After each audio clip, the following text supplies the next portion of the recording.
আসসালামু আলাইকুম। এই যে আপনারা এখানে দেখতে পাচ্ছেন, এখানে কুচি কুচি করে মাংসর পিস করা আছে। আমি এগুলো দিয়ে একটি জিনিস রান্না করব।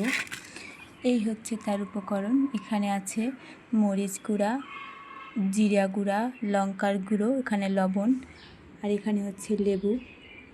এবার সবগুলো এখানে আমার পরিমাণ মতোই দেওয়া আছে। এখানে আমি সবগুলো দিয়ে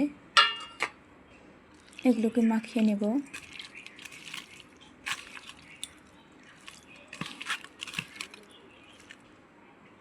এর মধ্যে আমি লেবুও চিপে দেব। লেবুটা দিলে দেখা যাচ্ছে এই মাংসের কোষগুলো অনেকটা গরুর মাংসের মতো লাগে।